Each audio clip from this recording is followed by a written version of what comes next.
In another video, I analyzed the storytelling quality in CoryxKenshin's manga, Monsters We Make. By comparing it to professionals in the genre, I was able to make a massive discovery in my writing that probably wouldn't have been possible without that comparison. While writing the script, I eventually noticed that the protagonist didn't do anything in the first 2 chapters. This reminded me of a Filmento video where he criticized Secret Invasion for not having obstacles, thus creating a boring plot. Characters got what they wanted too easily, and the result was barely any conflict. So when I decided to focus the video on obstacles, I began to notice how fundamental they were in writing plots, and just how well popular battle shonen do them. First, let's start with the frequency of obstacles in the volumes of iconic battle manga. In One Piece, Chapter 1 has Higuma, Chapter 2 has Alvida, Chapters 3 to 6 have Morgan, Chapter 7 has the Marines, Chapter 8 has Buggy's crew.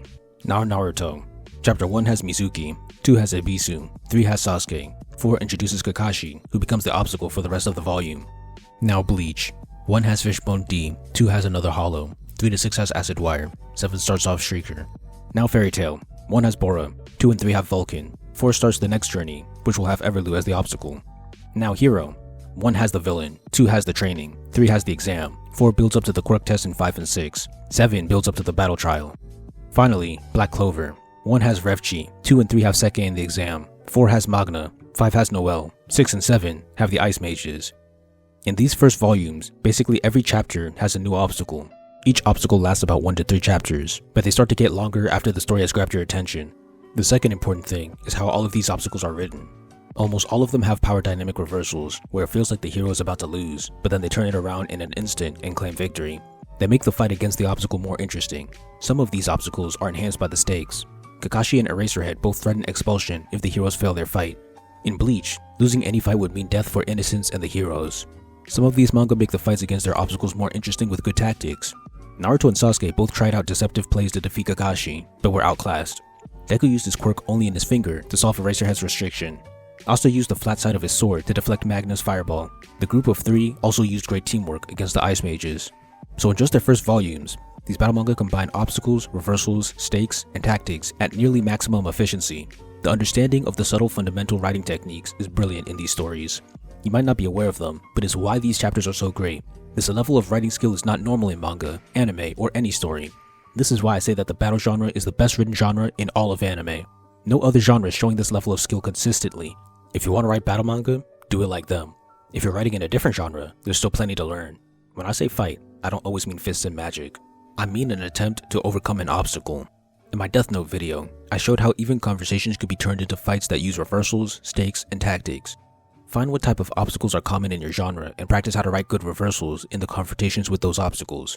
If you look at Death Note, Code Geass, Promised Neverland, and Talentless Nana, most of them have frequent obstacles and fights in their early chapters to keep their foot on the gas. Some of these stories never take their foot off the gas. Look at Haikyuu 2.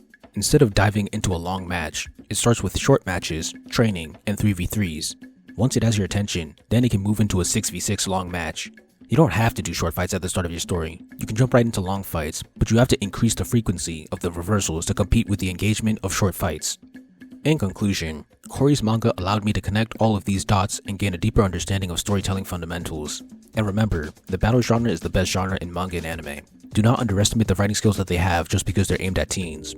That would be like writing off Pixar films for being family films despite their high level of storytelling skills. Subscribe for more academic writing videos to improve your analysis and writing. Now that the casuals are gone, for my hardcore fans, here's some deep Yume lore. I actually forgot I discovered this a while ago. I called it Yumesuke's plot cycle. It was a clever simplification of the story circle, which was a simplification of the hero's journey. I actually came up with it to explain why Vagabond was boring, which is what happened here again. You can see it in full effect in How to Make a Plot Entertaining from 2021. I even analyzed the big 3 first volumes as well. I completely forgot until I finished this script. Juggling multiple cycles in each chapter is what I focused on. Furthermore, I went crazy with it for Villain Saga Season 2.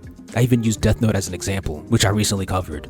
I also included the reversals there, but I incorrectly connected them to the story beats and value changes from Robert McKee as an appeal to authority. It's still a valid technique, but it's just not from McKee. Explaining the Misora fight with plot cycles isn't as effective as explaining it with tactics though. And then in my second attempt at explaining why Villain 2 was boring, I talked about how active goals need to be present and how the progress on the goals needs to be interesting. A better way of explaining this is how obstacles need to be present and how the fight against the obstacles needs to be interesting. I'm comically repeating myself, but now I have better ways of explaining everything. Anyway, I later abandoned the plot cycle because I thought it wasn't useful anymore, but clearly I was wrong. I just needed to dig deeper and find the fundamental elements that created the cycle so I could break it apart and reconstruct it in any way that I wanted to.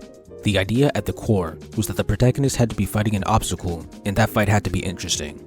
You don't need to juggle multiple cycles at once, although it makes a more complex plot.